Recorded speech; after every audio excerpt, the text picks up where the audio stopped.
We're going to begin today's video with something that I've totally never shown off before at all, and that is Time Warp. I don't know, I just always find that amusing. It's like I'll make a save state at one time a day, and then it just goes through a cycle, so as soon as I load it, it does that. Anyway, last time we did areas that were areas that... Nope. I'm going to be fighting all the trainers here anyway, so actually I guess I might as well fight her. But yeah, they were, like, places of interest. This is just a route. We're gonna start by fighting the people on said route, so let's buckle in for some excitement here. Oh, we got someone who's always do their best, so already starting with memes. Anyway,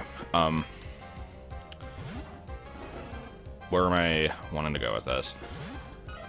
Let's go ahead and start with the Pokemon playthrough / team of the day. The last major one that I talked about was Pearl. There were a couple, like, smaller emulator games that were never finished after that. So, before I go into this one, let me remind you of some of the backstory here. With Pearl, that was the first game I got for the DS, which I got pretty much right after I graduated high school, so that was June 2007. According to my list, the next actual game that I got was not until April of 2008, so I spent a pretty good amount of time on that one just trying to fill up the decks as much as possible. Oh, gotta do a mirror match. Basically just trying to fill it up and, like, just... Okay, let's try that one again. It's what I usually call isolation mode, just when you try to complete it as much as possible without any kind of interaction from other games. Okay, this mud slap or smoke screen or whatever it was is pissing me off here. I think we might have to switch back. But anyway, like I said, worked quite a while on that one. I think at this point I had either gotten everything possible or like everything but Munchlax or something like that, so the next game I got was Fire Red, because I had skipped the Kanto remakes the first time around, and I basically needed it to get access to like the Kanto starters and legendaries and a few miscellaneous things here and there. Up to this point I had always picked the second version, so I would have gone for Leaf Green if I didn't specifically need the Fire Red exclusives like Ekans and Growlithe that I couldn't get from the other games, so yeah. But this was another game that I went into with a also this Togepi is freaking pissing me off, so screw it. I don't know why I'm having so much trouble fighting it. Like, what the hell is going on in this fight? Okay, good. And do we get to skip 2 evolutions? I think we do. Yup. But yeah, I went into it with another, like, team that was recommended by somebody else. I don't remember who did this one, but not that it really matters anyway. And, as such, ended up using some, Pokemon that you don't get until later in the game, which I usually end up straying away from just because I would usually, like, kind of get my main team by the halfway point and pretty much stick with it. So this one I had a Butterfree, which normally I would abandon after Brock, but this one I kept it throughout the whole game. I had a Magneton, Rhydon, Exeggutor, Kingscan, and Lapras. So 3 of those were from the Safari Zone. Lapras is Silph which is fairly late in the game. So yeah, I pretty much had nothing but Butterfree and my starter, which was a Squirtle, that I ended up ditching, up until like the halfway point, so that was always kind of fun. But, what was that TM I just picked up? I'm like so not even paying attention to what's going on here. Roost. Yeah, I don't think anybody can learn that. Do I have any... Yeah, I'll just stick the Sponge in the front. Do you only fight me in the morning or something? I don't know what your deal is. But anyway, you'll notice I didn't say any nicknames for these, and that's because these have a theme to them, and the theme is very stupid. It's basically just like random internet personalities and like, in-jokes and things that I found funny. So, we start out with the ever-relevant, heavy sarcasm mode, Ultra Neko for Butterfree. For those who were not around for it or don't remember or whatever, Ultra Neko was a YouTube game reviewer who was fairly popular and basically disappeared from the internet when people found out that she was like a fake and basically just doing it for the internet points or whatever the hell the claim was. I don't know. But I liked her, so I named a Pokemon after her. And I know I mentioned this back in the Fire Red Omega playthrough ages ago, but I actually posted a comment on one of her videos stating that I did that, and she's like, you should name something after my cat Turbulence. And I never did until the Fire Red Omega playthrough, so I did a Meowth Turbulence, but whatever. Magneton is Smarter Child, which, again, another kind of obscure one here. That was a, basically this bot that you could talk to on, like, AIM, I think it was. I think that was, like, the main one that people used. And it was, like, I know those kind of things still exist, but I imagine they're not as interesting anymore and have probably gotten quite a bit better. But you could just basically have conversations with it, and it would try to make sense. It didn't always succeed, so I had Smarter Child. Smarter spelled S-M-R-T-R to fit it in. Rhydon was Maddox, who is still around and doing stuff, so people probably know who he is. Executor was Angry VG Nerd, spelled N-R-D.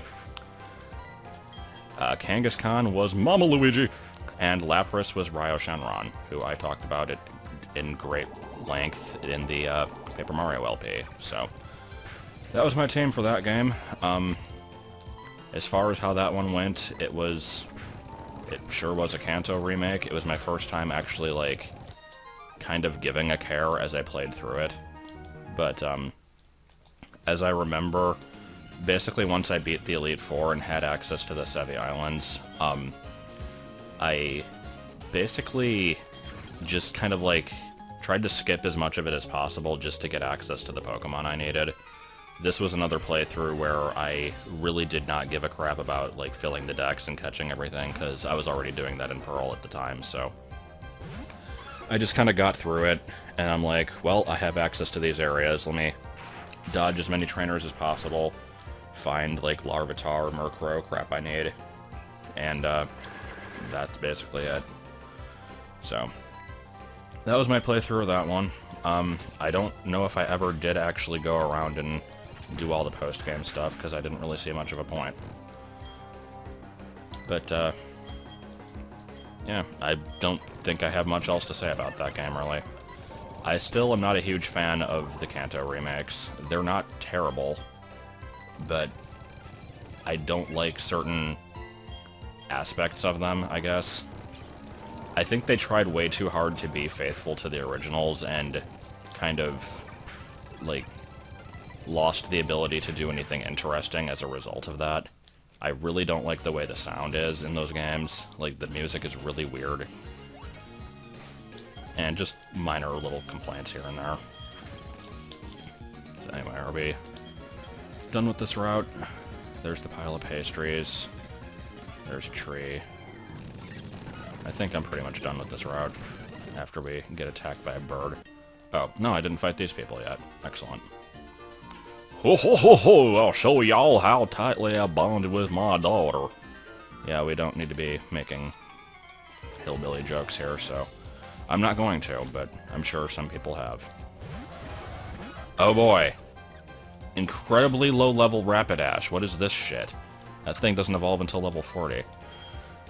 Well, let's try to put it to sleep, and, yeah, I don't see this one ending well. Oh, okay, never mind. I think this one's actually going to do more damage because, yeah, did about the same. So a super effective Ember from a Rapidash did about as much as a neutral Flame Wheel from a Ponyta. I'm thinking because they're more physical attack based, if I had to guess. I don't really know if they are. I've used Ponyta like twice already, but I barely remember anything about it, so whatever. Yeah, you're gonna get switched out, because I don't think you're gonna be too useful in this fight.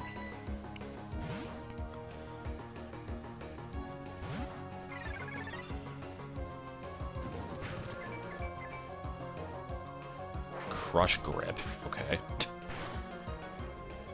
I guess that works.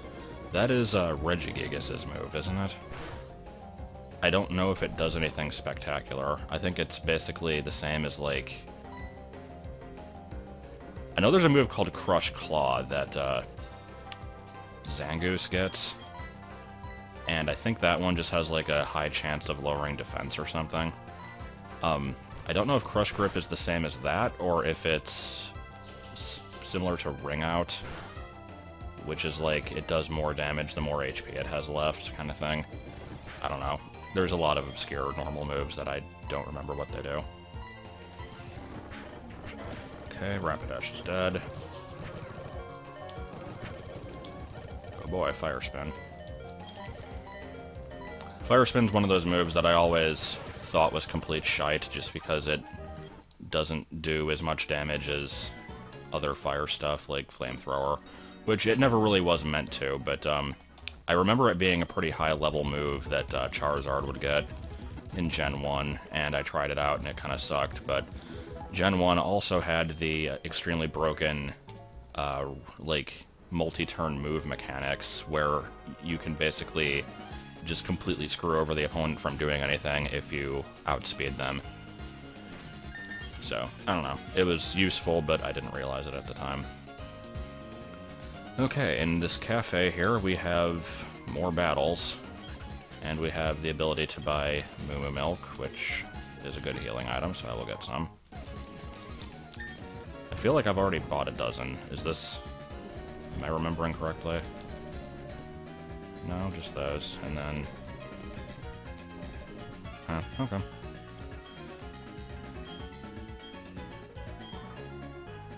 Okay, I guess he doesn't out. And are you also... no, okay. And you're a waitress. And you fight me, okay.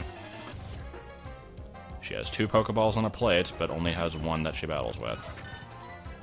Metronome fight. Oh no, now I'm forced to target the Clefairy. What will I do? And Fire Spin. Alright. And it does it again. Try attack. Yay. Come on, freeze it. Do it. Freeze it. Nope. Oh well. And what do we get now? Something that'll miss, probably. Destroy all 3 energy balls! Actually having a pretty good run of moves here. One more... oh, okay. Well, I surprisingly hit with Glare. I don't think it has the best accuracy. This Clefairy has not yet attacked me. Okay, interesting thing there. I just used Nightshade and it didn't work because this is a normal type. I've been using Nightshade on stuff all over the place in Red version. Like using my Gengar. And, like, it hits normal types in that game, so I guess they changed that between generations. It's always kind of weird, like, when non-normal damaging moves, like, sometimes affect types that they're immune to, like, that are... bleh. You know what I'm trying to say, like, Sand Attack being ground and yet it can hit flying types, sometimes. I don't know if it can in all games. It's really inconsistent. Also, if this thing has a bug move, I am so freaking dead. Nope, it just has Fairy Attack.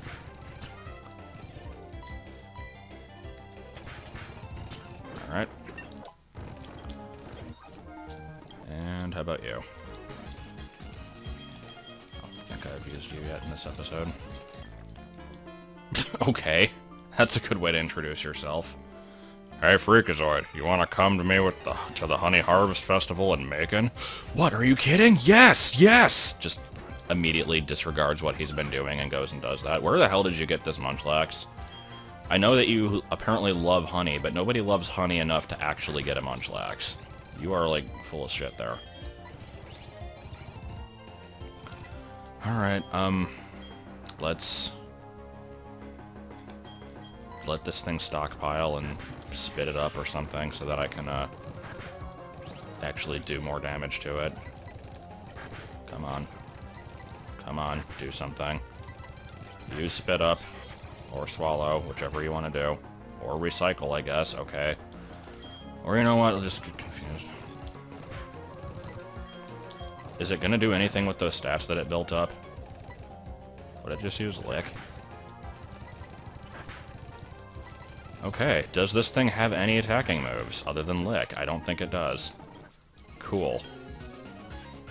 Oh, okay, yeah, so they actually do address the fact that Munchlax is impossible to find. That's interesting. Alright, how am I doing on health? Might as well go back and heal real quick. It'll take like 5 seconds. 1, 2, 3, 4, 5. Okay, it took longer than 5 seconds. Whatever. So now that we've completed one generic route, let's go do another. Except this one has rain, and it goes straight from 210 to 215, with no explanation as to why. Nah, I'm sure that... because 210 keeps going up past the pastries, and then, it, like, turns into other numbers after that. This is, like, a whole separate thing, but whatever. Okay, so, Indiana Jones, what have you got? It is Indiana Jones, okay then. It would be hilarious if you had a snake Pokemon, except I don't think there are any in this regional dex. Because I know Ekans and Arbok aren't in it, Seviper isn't, Dunsparce isn't, if it even counts. I think that's all the snakes. I guess Onyx technically, but whatever. Metronome. It's like I don't have any moves that are decent against this thing. Oh boy, Defog. As someone pointed out in the comments last time, Defog does have a use, but it didn't really have one before Gen 6, because in Gen's... oh, why didn't Conversion 2 work? What does that move do again? I think it like turns you into the same type as one of your moves, so I guess since these are all normal, I don't know. But yeah, in Gen 6, it eliminates any entry hazards that you have, like spikes and rock, stealth rock and that kind of stuff.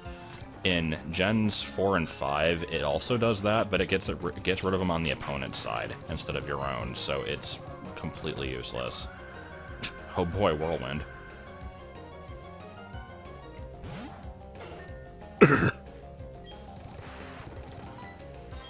Okay, can we get some moves that don't suck? Please. Oh, okay, 4 times effective. And it did nothing, because it's coming from a Togepi. Okay, screw this. Just grass attacks. It doesn't even have a... I'm not even going to say the name of the Pokemon using it, or the move that's being used, just grass attacks. And we'll just use, like, Astonish or some shit. Because, again, talking about differences in generations, Steel stopped resisting Dark and Ghost in Gen 6, but in this version it still does, so Ghost is neutral against Bronzor. Come on. Wake up. Come on. There we go.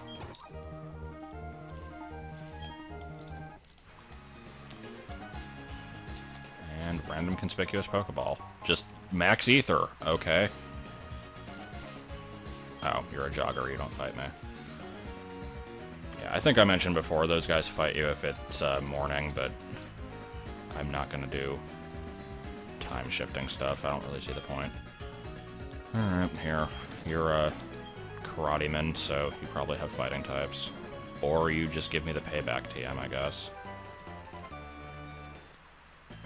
For the second time in I'm not sure how many weeks, I now feel the need to make the reference of, we collected like a zillion Jiggies, the green Stop and Swap egg, and the Payback DVD, which I completely messed up that quote because I don't remember how it actually went, but whatever. It was from Banjo 3E, which was a Flash cartoon.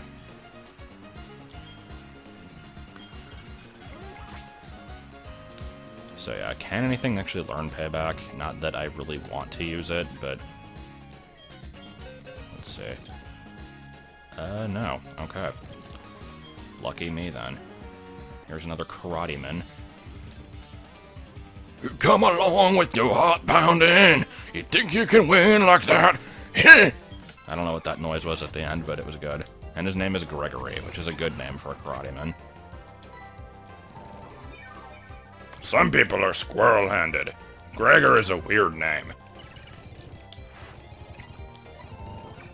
So let's thoughtlessly use Mega Drain, because it's my only move. And here's another Machop. Let's keep using Mega Drain, as it makes yellow ovals move up and down. By the way, if you've never seen the animation for Seismic Toss in Pokemon Battle Revolution, you need to look it up. It's pretty amazing.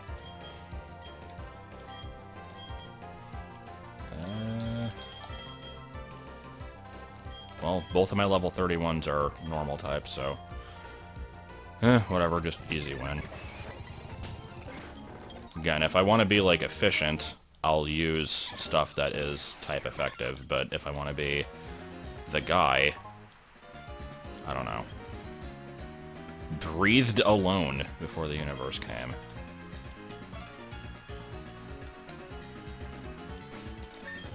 Alright, let's, try to fight a Karate Man with a normal type.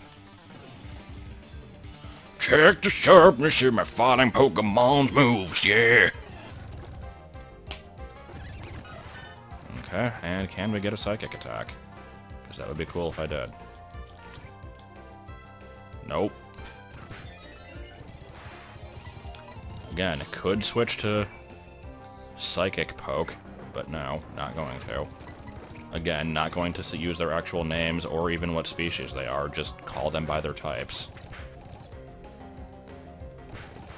Come on. Stop doing that. You have one chance to get a Psychic move here, you better frickin' do it. Or Nature Power, which turned into Seed Bomb, which is not very effective. Cool. Alright. Go, my other normal type that will lose this fight. I'm being incredibly annoying here, and I realize this, and I'm not stopping. Come on. Damn it all. Fine. Psychic Poke, just win. Let's go back and heal. I like how when there's no real stakes involved, I become complete shit at Pokemon. Like, if I actually have to do a battle that matters, I will actually stop and be strategic and use items if I need to and use bombs wisely. But, when it's just random trainers, I'm like, whatever, hit A until dead. Okay, how much of this route is still left? I found another tree, and some berries, and an Abra. Which reminds me, I have an Abra in red version that I use for the Mew glitch, and I just named it Abra, which is the best name for an Abra.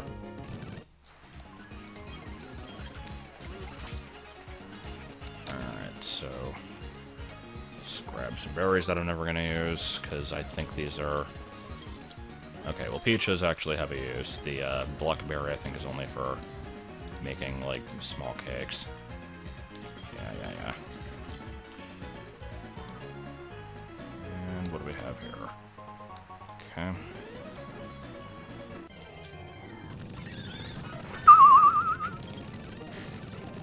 What the hell was that double team noise? I was like...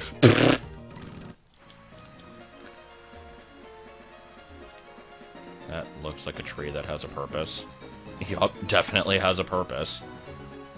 I guess it allows you to either skip this trainer or 3 squares of grass. If I get an encounter in one of these 3 squares of grass, the tree will have a point. Nope, tree didn't have a point. Alright, normal types against Karate Men, go. Every drop of sweat I shed makes me that much stronger. I'm not sure why they're all, like, singing in whatever the hell that voice is that I'm doing, but it's a good running gag at this point, so we're gonna stick with it. Okay. What? I guess because it can call non-attacking moves? That's stupid, though. Oh, okay. That'll work. I like how its animation is like needle arm or whatever the hell that is. Come on, Metronome. Get Aeroblast or something cool. Alright, well, if only it was not a move that wasn't good in this situation, I'd not mind that.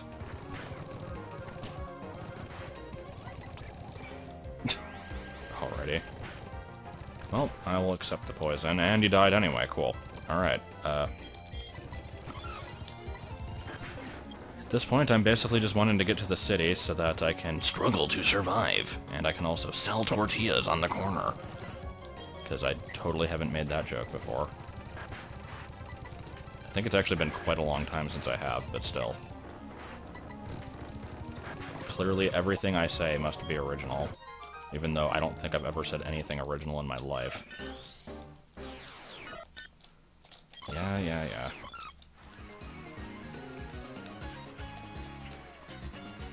Alright, I'm going to guess that this is...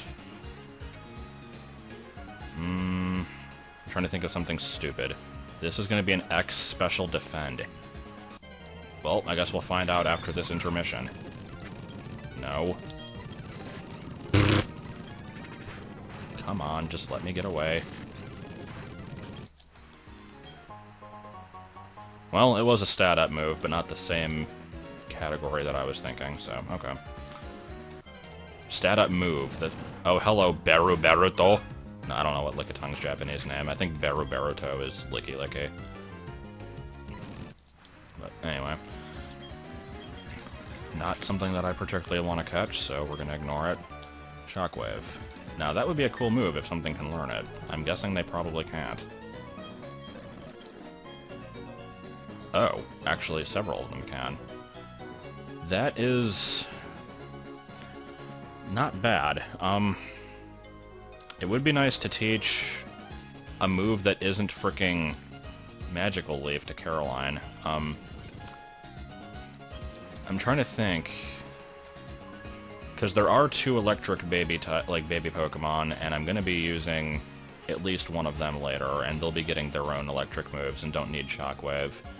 Is there anything else I'd specifically want to teach that to? Because I might use this here. I could get rid of... probably Copycat. I haven't really been using that. Copycat or Sweet Kiss, I guess. Let me look up what can learn Shockwave, see if there's any other babies that would benefit from it, and then we'll see. Okay, so, I looked it up, and the only Pokemon that, like, the only baby ones that I don't already have that can learn it are Elekid, which learns it naturally anyway, and Munchlax, which I'm probably not going to get unless I run into a shiny, and also Mime Jr., which I could potentially teach it to, but Mime Jr. like actually learns moves, and Cleffa doesn't, so we're going for Shockwave. It's also kind of interesting how this is another like perfect accuracy move, so it's basically the electric Magical Leaf. So, I guess Caroline will be my go-to thing to use if something is, like, super high evasion or something, I don't know. But yeah, getting rid of Copycat. I guess if, run into water types, I'll know who to use, because I've got two moves against that, but... Anyway, here's another Jogger, who's probably not going to fight me, and here's a double battle, which I could battle individually, but I'm not going to. Let's go ahead and try out our new Shockwave, and I will use you. I'm gonna save state just in case things go badly.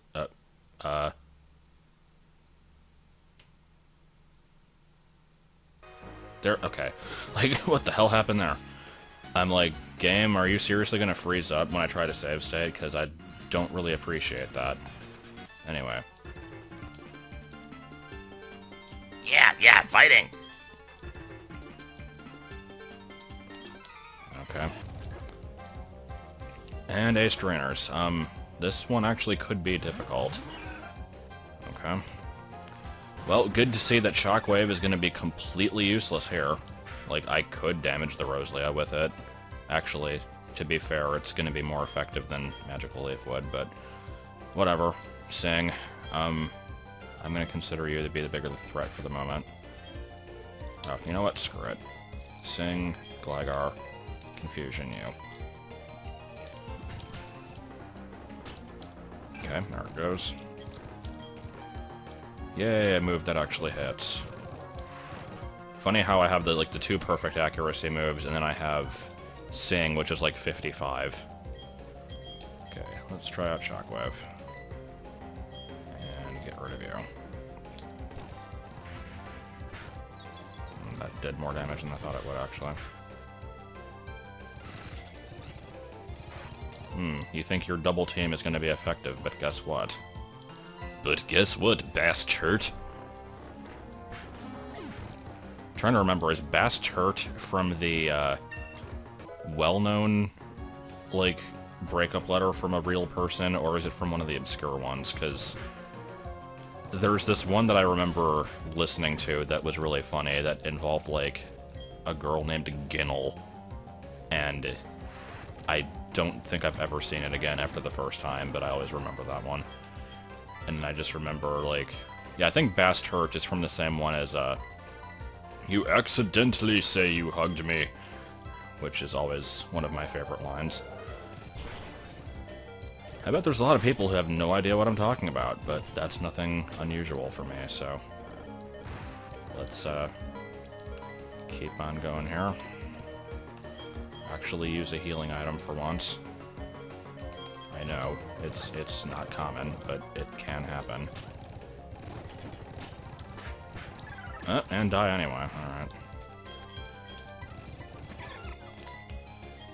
Let's finish off this thing, and possibly paralyze you.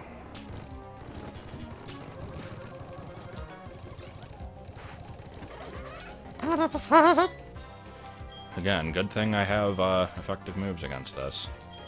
I say as if I didn't already have one that would have been just as good, but I'm going to stick with Shockwave because it's a new move and that's my style, yo. Or it could just not matter anyway, okay. And can we finish this thing off? No. Okay, cool. Becky, get some random experience. It'll be good for you. And it wins the battle. Excellent. Sure, I will let you learn Rollout, because why not? Alright. Well, that was a battle. This berry contains all the knowledge of humanity.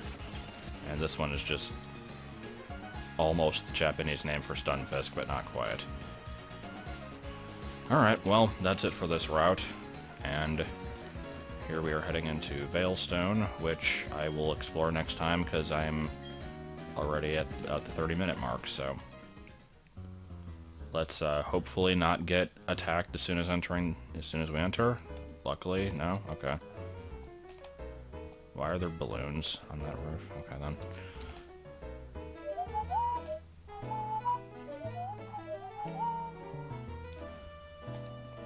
This music always reminds me of Mystery of Time and Space for some reason. Oh yeah, Deoxys Meteors, hello.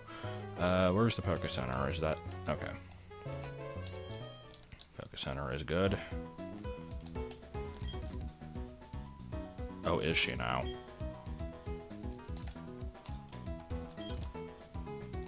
Counting on you to fly. Let me take a look here. Okay, I was like trying to look at the Maylene picture. Maylene! But, she's not terrible looking. I'm not sure if the Band-Aid is considered a good fashion statement, but I was picturing her, like, really not good looking for some reason. I don't know. Also, yay for smudges. Just end the video while doing this. No, seriously.